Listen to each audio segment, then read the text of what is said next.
Oke, jadi setelah hasil klasifikasinya sudah ada di layer, sekarang torang mau uji akurasi untuk membandingkan apakah hasil klasifikasinya ini sesuai dengan keadaan sebenarnya atau di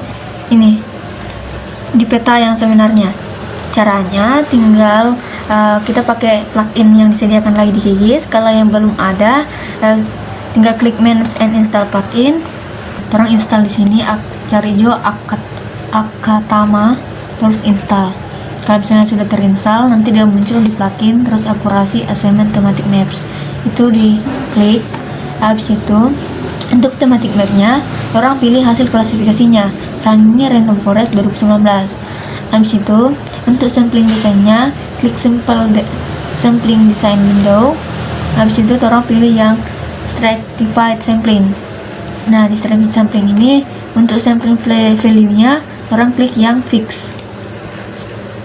Habis di fix, orang pilih klik ini random sampling option. Nah, untuk minimal distance-nya orang pakai yang 1 meter. Nah, untuk number sampelnya, jadi setiap kelas itu idealnya itu 30 sampel atau 30 titik. Kalau mau lebih banyak lagi lebih bagus.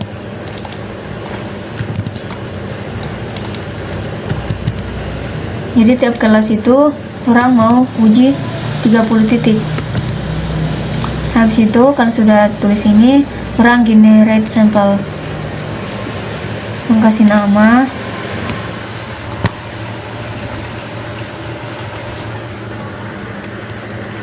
Nah, habis muncul ini sampling reportnya, lang close jo. Habis itu ini orang pilih yang respond design window. Ini biarkan saja kolom 2 baris 1, terus oke. Habis itu di reference classification orang pilih yang setup.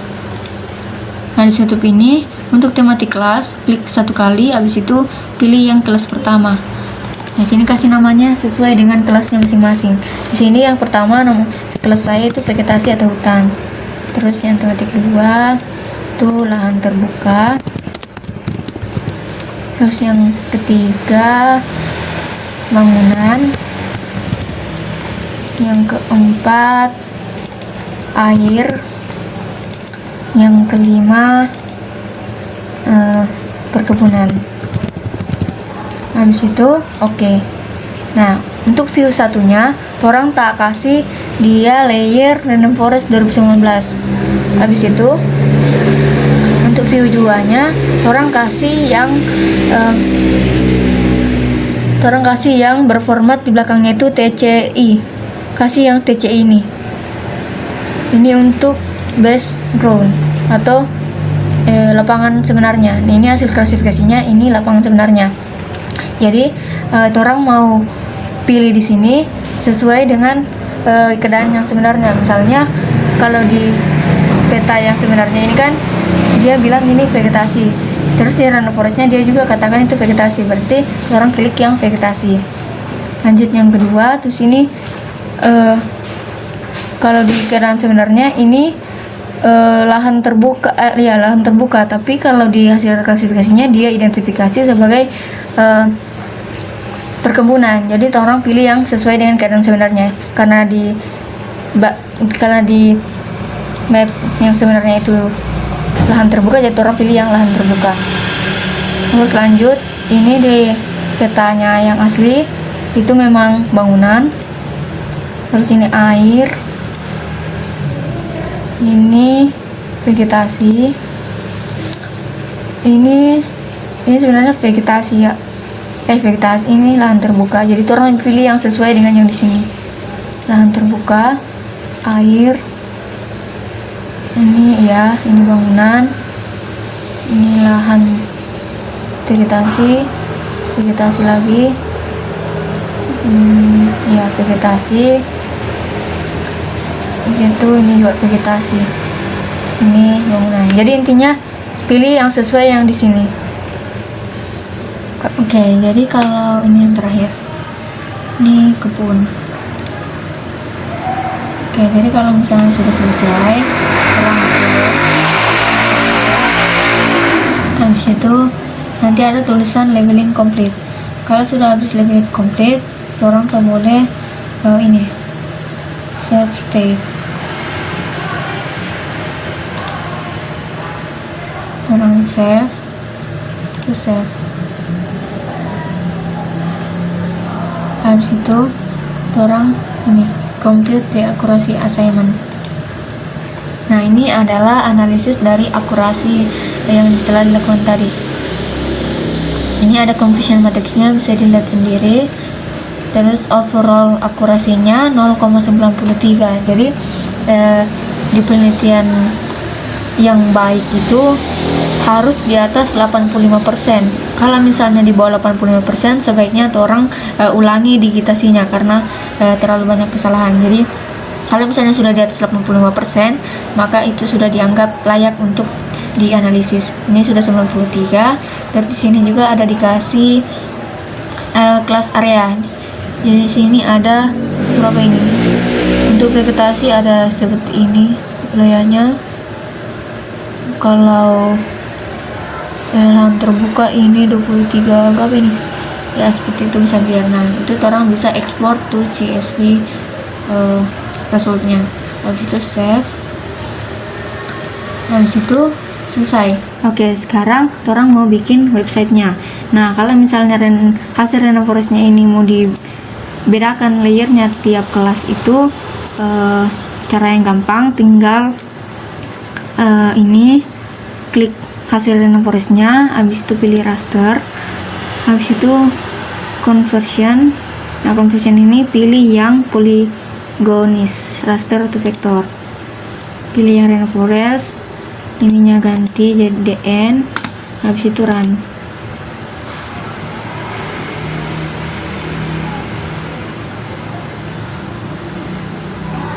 Nanti dia muncul layer baru.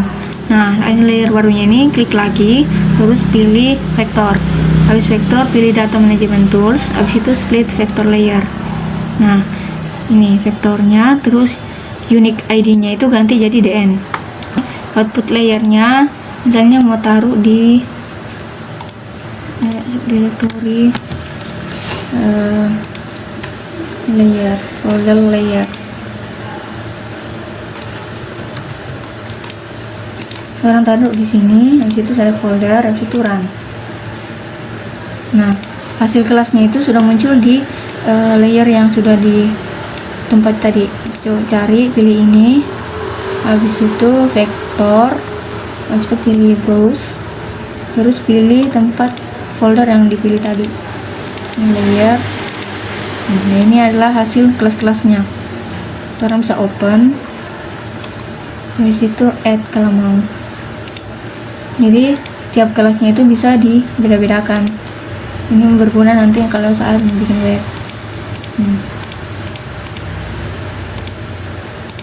Ini kelas air, ini kelas hutan. Nah, untuk bikin webnya, orang pakai plugin lagi dari QGIS-nya langsung.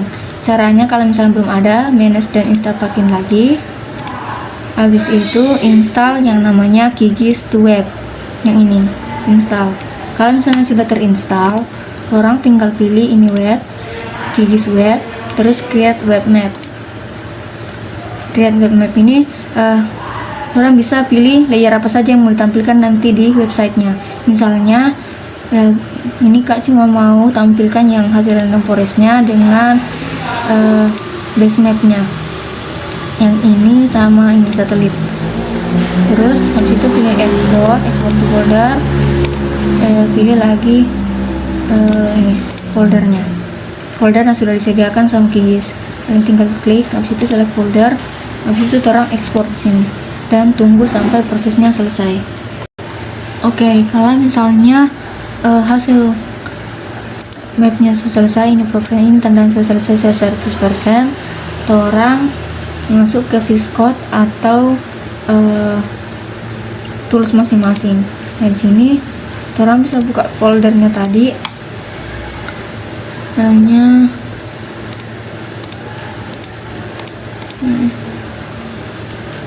folder, terus pilih folder tempat simpan tadi.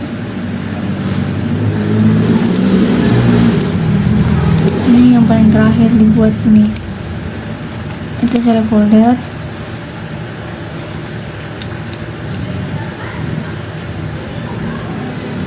Misalnya sudah jadi, ini sekarang bisa buka indeks HTML nya. Nah, indeks HTML nya ini bisa dibuka di browser atau dimanapun itu.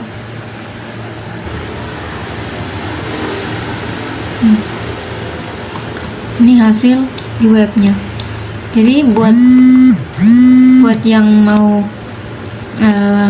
stylekan, tinggal kreasinya saja masing-masing bisa lakukan di sini.